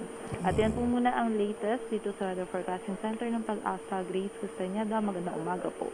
Grace, may chance pang lumakas pa to, hindi na?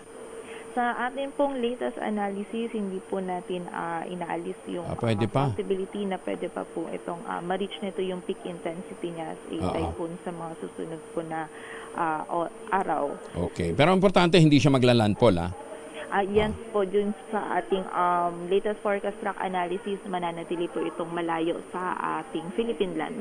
Okay. Thank you, Grace. Maraming salamat. Ingat. Magandang umaga. Maraming salamat din po at mag-ingat po tayo. Ayan, isama ho natin sa ating dasal ang ating mga forecaster na alantulugan pagka ganito pong may bagyong binabantayan. Ingat ho kayo. At doon ho sa mga lugar na apektado ho ngayon ng signal number 1, dahil nga po sa bagyong Karina, malamang nagkaroon na ng suspension ng classes. Pero within Metro Manila, sorry na lang doon sa mga nag-aabang ho ng anunsyo. Si Joy, si Oxy, sila Joey. Negative. May pasok ko ngayong araw na ito dito po sa atin sa Metro Manila dahil hindi naman tayo apektado, direktang apektado ng bagyong si Karina. Yan, may pasok today. Maganda umaga, Pilipinas! At para sa mga nag-aabang na mabigyan ng pera ni Sherwin Alparo, ang ating malakas promo ay nandyan sa Barangay Barangka Itaas. Diyan po sa Mandaluyong City. Lakasan nyo na ho yung mga radyo at nang kayo ho ay matsyempuhan ni Sherwin Alparo. Ayan. Alam nyo naman si Sherwin, daig si Santa Claus yan. Si Santa Claus, Pasko lang namimigay. Si Sherwin, araw-araw. Maganda umaga, Pilipinas! Parang magandang umaga, Pilipinas. 12,000. 12,000 na po ang nag-iintay na premyo sa inyo dito sa Magandang Umaga, Pilipinas sa ating mahiwagang tunog. Mahiwagang tunog!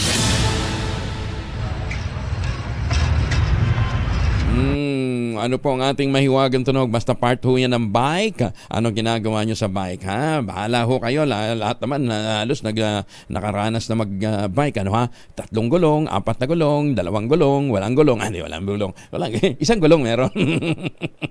Ayan, ang inyo pong sagot, ipapadala po ninyo sa 0919-282-6485. Sundin ang tamang format ng pagdetext, empty space, name slash, address slash, contact number slash, at ang inyong sagot. Isang beses lamang po maaaring mag-text sa ating text line gamit yung mobile number. Pero kinakailangan po doon sa mga sasali online, meron po kayong sharer badge. Ayan, At anong ginagawa natin pagkatapos magbisikleta? Siyempre, pag pinawisan, tayo po ay nagsha-shower gamit ang Shield Bath Soap. Maganda umaga, Pilipinas! Alas 5:26 na, pero anytime po pwede ho tayo mag-take ng ultabayo. Sabi nga po ng mga dalubhasa, pinakamaganda mag-take ho ng ultabayo, dalawang kapsula bago ho matulog. A few minutes bago matulog, nang sa gayon ma-achieve ho natin ang mga benepisyo ng postbiotic. Ano nga bang postbiotic? Ito po inaral ho ng mga dalubhasa sa isang clinical trial dyan po sa Japan, at doon ho nila napatunayan na ang ultabayo na nagtataglay po ng postbiotic, meron pong Lactococcus lactestane plasma. Ang bawat kapsula po ng ultabayo nagtataglay ng 50 billion cells ng Lactococcus lactestane plasma. At yan po hindi kwentong kutsero, dumaan ho sa masusing pag-aaral sa mahabang clinical trial ng mga dalubhasa. Kaya nga po, rehistrado po yan sa Food and Drug Administration at nirerekomenda ng mga doktor, halal certified. Ano ginagawa niyan? Pagpasok po sa ating katawan, ina-activate ang commander ng ating immune system, yung plasmacytoid dendritic cell, itinataboy ang mga toxin sa ating katawan habang tayo natutulog, na-achieve natin ang magandang tulog, kaya kinabukasan may panibago tayong sigla, may panibagong lakas para harapin ang mga hamon ng panibagong bukas. Available po yan sa Shopee at Lazada, siguraduhin lamang galing po sa Theoxis Health Measures. Mabibili din po sa Mercury Drug, Amesco Drug, Pasmed Pharmacy, John's Pharmacy at Curamed. Huwag kalimutan, ang ultamayo hindi gamot at hindi dapat gamiting panggamot sa anumang uri ng sakit. Maganda umaga, Pilipinas!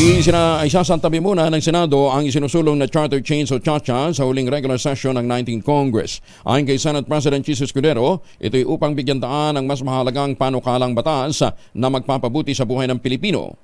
Paliwanag pa ng Senate President, kung isusulong ang CHACHA, dadan ito sa normal na proseso ng isang panukalang batas, ngunit dapat na maghatid ng direktang benepisyo sa taong bayan. Ginit pa ng Senate President, dapat iwasan ang mga mungkahing magdudulot ng pagkawatak-watak at alitan sa politika. Narito ang bahagi ng talumpati ni Senate President Chis Escudero. Pending bills on charter change will be placed in the back burner and will follow the ordinary and regular process of legislation, if at all. Instead, Bills which can affect the same result, but without the needless political noise and bickering, will be prioritized. This will allow us to focus our energy on measures which the people truly need. We will tackle items in the common legislative agenda forged with the executive and those nurtured by both the House and the Senate. For legislation is not a one-way process. We are not mere processors of proposals, but also proponents of them. And the Senate is best, as we know, when it incubates brave ideas and initiates bold legislation. On this question of prioritization, I humbly submit a three-way test. First, will it make the lives of our people easier? Makakatulong ba ito para mapadali ang buhay ng ating mga kababayan? Will it help us move faster? Mapapabilis ba nito na makarating tayo sa ating mga mitiin, pangarap at layunin sa buhay? Hindi lamang para sa ating mga sarili, pero higit pa sa ating minamahal sa buhay, komunidad at bansa. Will it make our people's burdens lighter? Mapapagaan ba nito ang pasanin ni Juan de la Cruz na sa kasalukuyan ay di maikakaila ang pasaning napakabigat na? Maganda umaga, Pilipinas! Ayan, pero isa pang malaking hamong kakaharapin ho ng Senado ay yung usapin po sa New Senate Building. Hawak muna ho kayo sa inyong mga upuan, ha? Yung pala 27 billion, hindi 21, hindi 23. Di ba yung pinagtatalunan ni na Senator Alan Peter Cayetano at saka ni Senator Nancy Binay? Sabi, hindi 21 yan. Hindi 23 yan, 21 lang. Ang original, 10 billion lang yan, 9 point something lang, di ba? 9.8 billion. Umangat ito ng 21, naging 23. Sa huling hearing, sabi po na nalaman po ni Senator Cayetano, 27 billion pala ang buwang gagastusin. Ngayon, hawak kayo sa bangko. Kulang pa pala yung 27 billion. Alang yan po ba ito? Kulang pa yung 27 billion. Kasi may mga idadagdag pa ng mga fixtures. May catway pa daw doon. Sabi ko, kailan matatapos yan? Magkano? Ibig sabihin, yung 27 billion na yun para sa Senate building, kulang pa. Diyos kong mabagin. Sweldo po na. Taxes po ng taong bayan yan. Loan yan. Loan nga. Sino magbabayad? Hindi tayo din. Maganda umaga, Pilipinas! At tabihanan po ninyo, siguro sa mga susunod na araw, di ba? Lalabas po yung mga detalye ng basta kulang pa doon yung 27 billion. Si Ginoon Danilo Pausto, ang Pangulo po ng Philippine Chamber of Agriculture and Food, kasama na natin. Mr. President, good morning po. Magandang umaga, Kong Angel. Thank you for having me. Uy, ang sabi ho kahapon, hindi daw pangarap yung 20 pesos per kilo na bigas. At yun daw po ay hindi political statement para sa SONA. Gagawin daw ho talaga ng paraan niya. At saka yung 29 pesos per kilo, umpisa pa lang yan.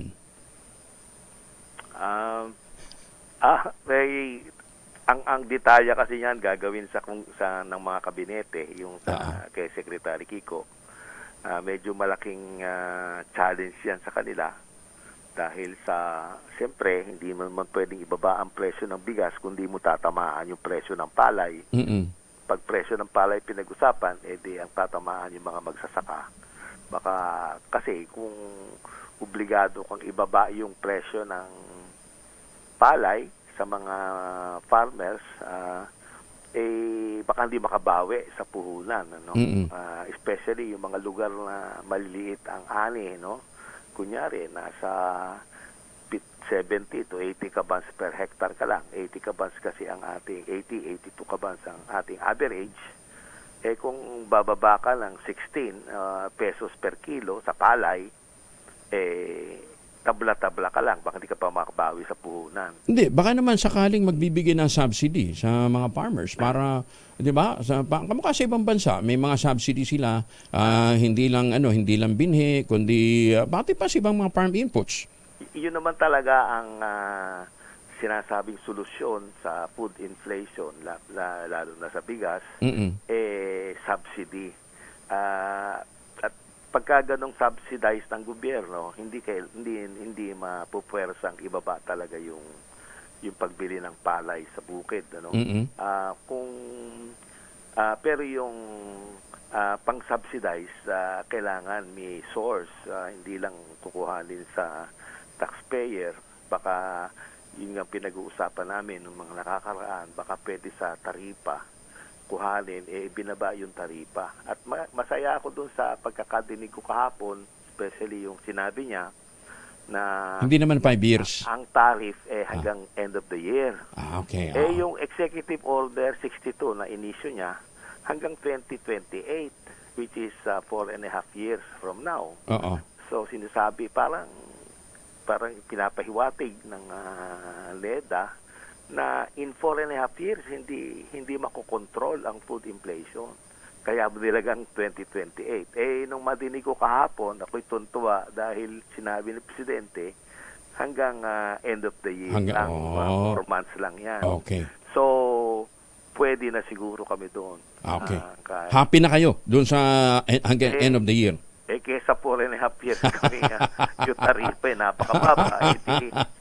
Maraming epekto kasi yan Sabi ko nga, talagang it will be a big strain sa fiscal space ng gobyerno para ponduhan yung magiging subsidy para ibaba yung presyo. Local production natin.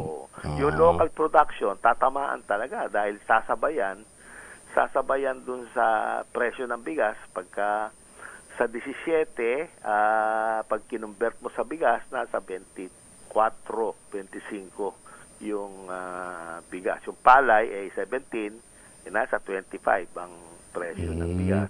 Kaso, so, yung 29, baka pwedeng kayanin dahil meron ka lamang pero ang rice production natin, yung domestic production natin, kulang pa rin naman sa ating consumption Yes, oo. O di mag-i-import ka pa rin. Oo, obligado talagang mag-import. Sinabi nga niya, nasa 13 million metric ton pa lang tayo, 16 million metric ton. Totoo yun. Kasi kahit anong gawin natin, nasa 1.9% yata ang ating population increase. Nasa 1.2% lang ang growth ng agriculture. Hanggat hindi natin nalalagpasan yung growth ng population sa ating food production, talagang mag-aangkat tayo. Okay. So ang strategy, increase natin ang number ng farms natin para taniman. Siguro turuan din natin ating mga kababayan na reduce the dependency sa rice, gumamit na ibang staple food na kamote, corn, at iba pang mga source ng carbohydrates, kasi malabo yung dahil yung imported, imposibleng bumaba Opo, kasi maasa ka sa ibang bansa. Meron tayong giyera, may climate change, supply disruption. Magkano pinakamurang imported ngayon, Sir Danny? Pagkakaalam ko nung nakakaraang linggo, nasa $580 to $600 per metric ton. Mga kwan yan. Mga nasa 33 to 34 pesos. Kung kasama yung taripa na 15%, siguro nasa 38, 36, 38. Malabo mong maibenta ng 29. Magalaw kasi yung presyo kung Angel sa merkado. Lahat naman sila, apektado din ng El Nino, apektado ng giyera, apektado ng supply disruption. Yun ang hindi natin makontrol. So, mabuti talaga yung food production natin local. Natuwa ako kahapon dahil sa sinabi mo nga kailangan dagdagan ang taniman, meron siyang 45,000 hectares na dagdag sa irrigation. Napakaganda niyan. Tapos 38,000 yung i-repair at bubuhaying mga facilities. Especially dun sa Western Visayas, binuksan na niya yung Halaur, multipurpose project. Nasa 32,000 hectares yan. Alam mo kasi yung Western Visayas, sunod sa Central Luzon at sa Cagayan Valley, Isabela, Western Visayas isa sa pinakamalaking taniman. Ang Isabela may Magat River, ang Nueva Ecija may Pantabangan. Ngayon, ang Iloilo, nagkaroon na siya ng Halaur. At inaasahan natin, magdadalawang tanim na sila dahil may irigasyon. Yung kanilang average na 80 kabans, baka sumunod na sa Isabela, Nueva Ecija yan na nasa 120, even 150 kabans dahil may irigasyon. Well, kaya nga sabi natin, may mga positive development na katulad ho nito, yung implementation na lang. Ano? At sana nga din po, mapabilis. Ano? Sa tingin ko, Kong Angel, ako na-impress doon sa speech niya. At yung kinocongratulate ko si Secretary Kiko Tio Laurel na kahit na 8 buwan pa lang siya, na-operationalize niya yung foundation na laid down ng Presidente. Lalong-lalo na yung sa irigasyon. Secretary. Ang galing ni Sec Kiko. Natutuwa kami sa kanya at umaasa kami na tuloy-tuloy ito.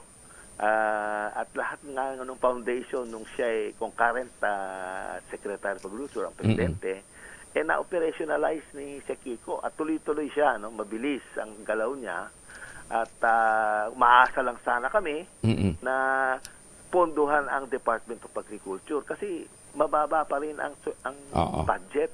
Kailangan talaga hindi natin dinig din yung tungkol sa high value crops at saka yung ating export ng agricultural products. Siguro sa detalya na yan, at sabi nga nilang Malacanang, hindi makagkakasya doon sa speech ng Presidente. Hahaba masyado. Hahaba. Oo. Kaya in the meantime, merong briefer sila para sa mga detalya. Okay. Kong Angel.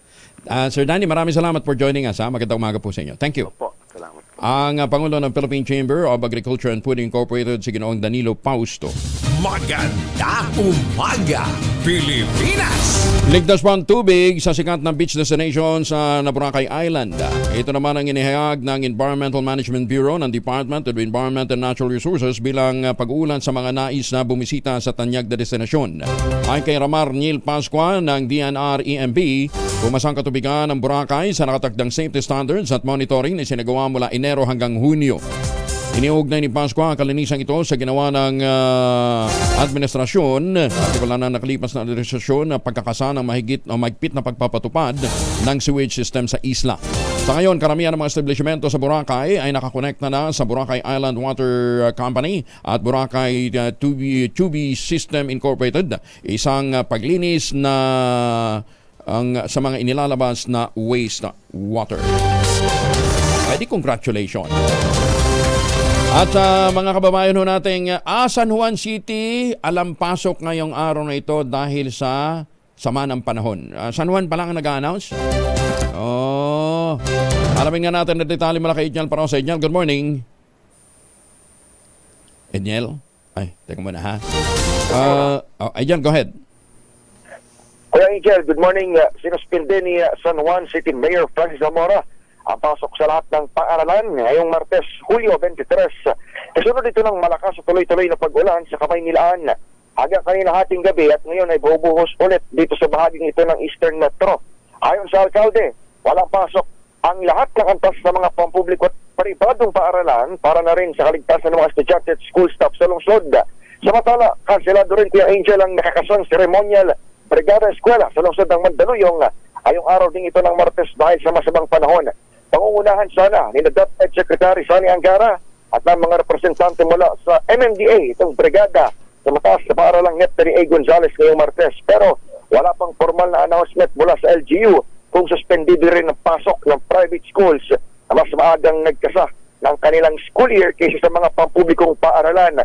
Itong weekend lamang nagtungo si Angara sa brigada sa Quezon City. Project naman ang nationwide na pag-arangkada ng aktibidad bago ang opisyal na simula ng pasukan. Susunod na Lunes, Hulyo 29. Mula sa Eastern Metro Manila, ito si Edniel Parrosa, nag-uulat para sa DZRH, una sa Pilipinas, una sa Pilipino. Maraming salamat, Edniel. Magandang umaga sa mga suki natin dyan sa Union, New Jersey. Magandang umaga po sa inyo. At sa mga suki natin sa iba't ibang panig ng mundo, sa mga OFW natin, magandang umaga. Pag uwi nyo ng Pilipinas, naku kayo bumili ng important na tsokolate. Tangerine chocolate. Local po yan, ano ha? Locally made, pero global ang dating at saka ang lasa. Yan, ha? Yan po ay produkto ng mga magniyog dyan po sa lalawigan ng Quezon. Sa tulong po ni Dr. Helen Tan, yung mga planting material ng kakao galing Davao, hinakot po para maitanim sa ilalim ng mga nyugan. Kaya ngayon ang ating mga magsasaka, ang ating mga magneniyog, dyan po sa lalawigan ng Quezon ay may pinoproduce ng tangerine chocolate. Available sa 0919-095-5935. Yung pong mahigit 10 variants ng tangerine chocolate po pwede nyo i-check sa tangerinechocolate.ph. Ang mga raw material dyan ay galing din po sa ani ng mga magsasaka. Kaya po tangerine chocolate, sabi nga ni Dr. Helen Tan, 100% locally made. Gawang local pero taste and looks global dahil tinulungan po yan ng DTI at ang Department of Science and Technology. Sabi nga ni Gobelin ni Dr. Helen Tan, sino bang magmamalasakit sa Pilipino kundi ang kapwa Pilipino? Maganda umaga, Pilipinas! 43 na makalipas ang alas 5. Umaga, Pilipinas! Oy, 10 minuto na lamang bago po mag-access ng umaga. Muli, happy birthday kina Dr. Mark at Dr. Julie. Yan po yung mga anak ni Mayor Senny Mendoza. Justice Max De Leon, good morning! At saka syempre kay Deputy Court Administrator Leo Madraso dyan po sa Mindanao. Magandang umaga po sa inyo. Thank you. At syempre kay Mamiana. Hindi ko nabasa ito. Meron ba? Yung customer na pinatayo ng 2 oras yung waiter. Mamaya, alamin natin yan ha. Hindi ko pa napanood yan Maganda umaga, Pilipinas! At para ho doon sa mga nag-aantabay, July 27 nga po ang grand launching ng St. Monique Malay dyan po sa Barangay Pantok sa Binangonan, Rizal. Para ho sa inyong mga interesado para makapag-avail nitong unit dahil pag gising ho ninyo, pagmulat nyo, ganda ng view na tatanaw sa inyo. Nature. 0917-719-7908. Dyan po kayo mag-text ha. July 27, ang ground launch po ng St. Monique Ballet dyan po sa Barangay Pantok sa Binangonan, Rizal. At yan din po ay pwede nyong i-avail sa pamamagitan po ng housing loan sa Pag-ibig.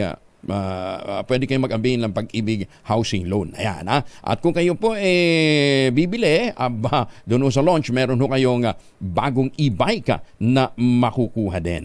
So may bahay ka na, may e-bike ka pa. Nabotas LGU at NSO lumagda ng MOA para sa 2024 Census of Population. Detalye ng balita mula po kay sino to magre-report nito? Si Edwin? Si Edwin. Okay. Edwin, good morning, Edwin. Edwin. Kuya Angel. Yes, go ahead. Yes, Kuya Angel.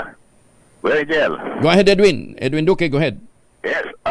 Sa pamamagitan ng isang memorandum of agreement na ginawa ng nabuta sa NGO sa FSO sa pagiging partnership nito, magsasagawa ng 2024 Census of Population at community-based monitoring system ang lungsod.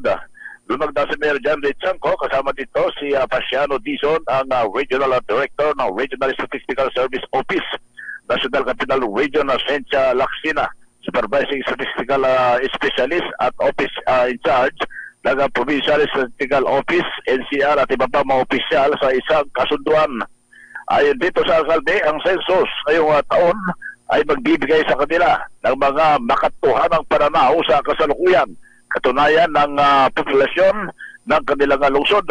Mahalaga umano ang mga ito sa kanilang pagsisikap na maghatid o mayhatid ng mga dekalidad na proyekto, programa, aktibidad at serbisyo sa kanilang mga kapwa na Butenyo.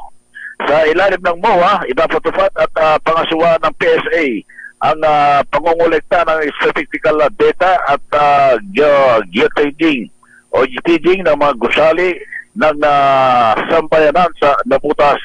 Ang pagkapribado mano ng mga individual at pamilyang kalahok sa aktibidad na ito ay mapapangalagaan dahil tinitiyak ng PSA na ang lahat ng makukolektang informasyon ay manatiling ligtas at confidential.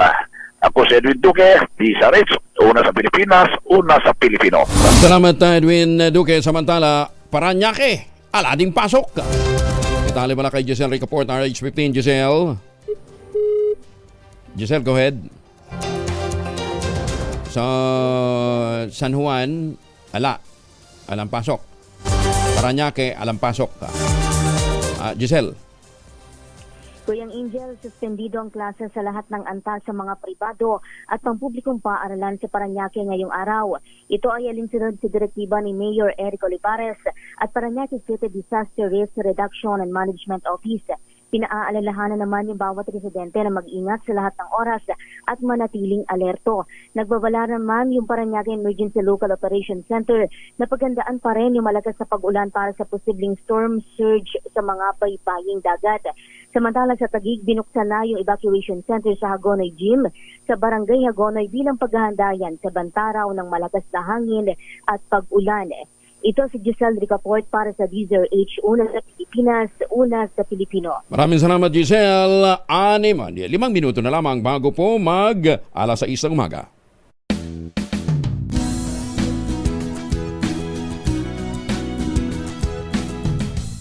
Alamin ang mga maiinit na isyung pambayan, mga balitang kailangan mong malaman, usapin sa pamahalaan, politika, ekonomiya at kabuhayan. Ito ang mga dapat mong malaman, pakialaman at pag-uusapan dahil kayo ang tinig ng mamamayan dito sa Damdaming Bayan. Live sa DZRH Radio, DZRH TV at DZRH Digital. Kasama sinalakay Deo Macalma at Elaine Apit. Araw-araw, Lunes hanggang Biyernes. Damdaming Bayan.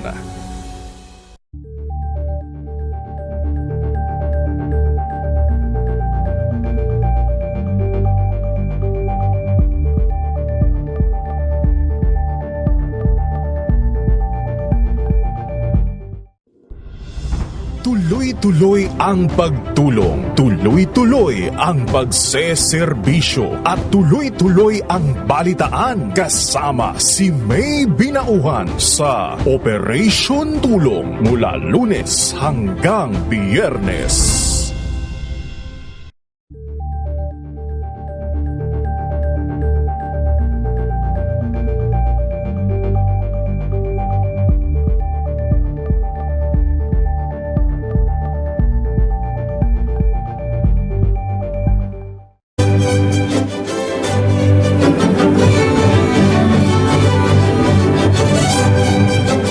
Ako po si Lisa Macuja Elizalde na nag-aanyaya sa inyong samahan kaming muli sa pagbabalik ng Art to Art alas 3:30 ng hapon dito sa DZRH Radio at DZRH News Television. Usapang sining at kultura para sa lahat tuwing araw ng linggo. Huwag kaligtaan.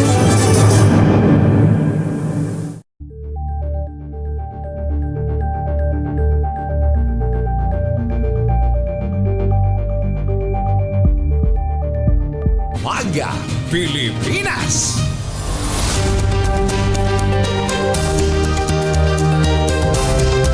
Ano, habal pa si Sherwin? Nanguhuli pa. Sige, anyway. Nagdagdag naman ng Food and Drug Administration ng 15 gamot na isasama sa listahan ng mga exempted sa value-added tax. Makinig kayo mabuti ha. Lalong-lalo na sa mga gumagamit ng maintenance medicine. Sa Advisory 2024-1063, inendorsa ng FDA ang 15 mahahalagang gamot para gawing mas abot kaya ng mga mamimili. Kasama sa listahan ng mga gamot para sa kanser gaya ng Avelumab, Tinib, Olaparib, at saka yung Trastuzumab. Hirap bigkasin ano ha.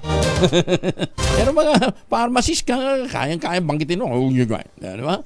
Galing eh. Kabilang din sa VAT exempted ang Rosuvastatin 10 milligram tablet. Para ito doon sa mga mataas ang kolesterol. Pati na mga gamot para sa hypertension, isinama ng FDA, katulad ng Olmesartan, Medoxumil, Perindopril, at saka Indapamide plus Amlodipine.